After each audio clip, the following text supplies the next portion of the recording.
31 जुलाई को चतुर्थ श्रेणी यानी कि फोर्थ ग्रेड की ज्वाइनिंग आ गई है। ठीक है, तो इसको आप शाला दर्पण पे कैसे आप इनको ज्वाइन करा सकते हो ऑनलाइन। तो मैंने स्कूल लॉगिन शाला दर्पण खोल रखा है और यहाँ पे इसके लिए यानी कि कर्मचारियों को आप ज्वाइन कराएंगे तो इसके लिए आप सबसे पहले कार्मिक वाले टैब को क्लिक करेंगे। जैसे ही आप कार्मिक वाले टैब को क्लिक करते हैं तो आपके सामने ये पेज खुलता है। इसके अंदर आप जाएंगे कार्मिक कार्य ग्रहण 3A। इसके बाद आपके सामने ये पेज खुल करके आता है। फोर्थ ग्रेड में आए हैं, ये काउंसलिंग से आए हैं, तो इसके बाद में ज्वाइनिंग फ्रॉम काउंसलिंग को अपन क्लिक करेंगे। जैसे ही आप ज्वाइनिंग फ्रॉम काउंसलिंग को क्लिक करते हैं यानी कि इसको क्लिक करते हैं तो आपके सामने ये पोस्ट खुल करके आती है। अब आपको पता है कि यहाँ पे ये जो फोर्थ ग्रेड की अभी मैंने आपको दिखाया था कि फोर्थ ग्रेड की 2 पोस्ट सैंक्शन है और दोनों ही फोर्थ ग्रेड कर्मचारी यानी चतुर्थ श्रेणी के कर्मचारी आए हैं। तो इनको अपन को ऑनलाइन कैसे ज्वाइन कराना है। ठीक है, तो जिस भी कर्मचारी को आपको जैसे 3 नंबर पे और 4 नंबर पे दोनों कर्मचारी आपको दिख रहे हैं, तो जो ग्रीन में जिस कर्मचारी का नाम आ रहा है आप उस पर क्लिक करेंगे। जैसे 3 नंबर पे ये कर्मचारी है, 4 नंबर पे ये है, जिसको आप ऑनलाइन ज्वाइन कराना चाहते हो आप उसको क्लिक करेंगे। देखो जैसे ही कर्मचारी के ऊपर आप क्लिक करते हैं तो आपके सामने ये पेज खुल करके आता है। उसके बाद में आप देख लें पूरा का पूरा ये डिटेल आपको सारी कंप्लीट फिल करनी है। अब आप स्टेप बाय स्टेप करते चलेंगे। सबसे पहले तो आप बजट ऐड देखेंगे।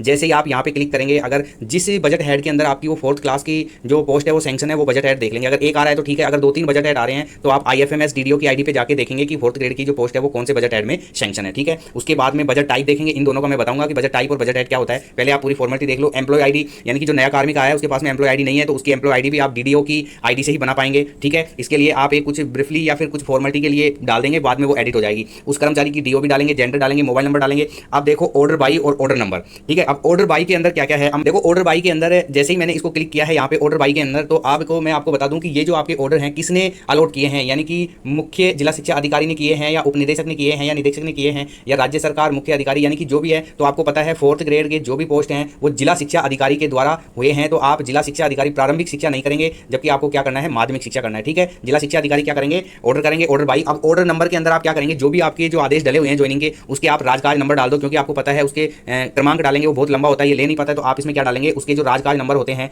यानी कि जो नीचे नीचे PDF में राजकाज नंबर है वो डाल देंगे। ऑर्डर डेट डालेंगे, जिस डेट में ई साइन हो रहे हैं वो डालेंगे और आप ज्वाइनिंग उसको कब करा रहे हैं ये डालेंगे। उसके बाद में आप नीचे देखो आफ्टरनून है या आफ्टर यानी बिफोर नून है या आफ्टरनून है। ठीक है, ये सेलेक्ट करेंगे। उसके बाद में आपको क्या करना है, टाइप ऑफ करंट एम्प्लॉय यानी कि इसमें टाइप ऑफ करंट एम्प्लॉय में वो अस्थायी आएगा, ये भी मैं आपको बता देता हूं। एम्प्लॉय किया है तो देखो परमानेंट कब होता है, जब आपका 2 साल कंप्लीट हो जाता है उसके बाद में परमानेंट होता है। जब देखो टेम्परेरी, संविदा या अस्थायी, तो जब तक अपन प्रोबेशन में होते हैं तो अस्थायी कार्मिक होते हैं, तो इसलिए आप अस्थायी करेंगे। ठीक है, जब अपना 2 साल पूरा हो जाता है उसके बाद में अपन परमानेंट हो जाते हैं। तो ये सारी डिटेल भरने के बाद में अपन क्या करेंगे, अपन यहाँ पे सेव पे क्लिक करेंगे। सेव पे जैसे ही अपन क्लिक करते हैं तो अपने सामने एक बार और कंफर्म कराने का पॉपअप आता है, उसको कंफर्म कराएंगे। उसके बाद में जैसे ही आप कंफर्म करते हो तो उसके बाद में अपना जो कार्य ग्रहण है वो आ जाता है। ठीक है, तो इस तरीके से आप फोर्थ ग्रेड जो नए एम्प्लॉय आए हैं उनको अपनी शाला दर्पण से ऑनलाइन ज्वाइन करा सकते हैं।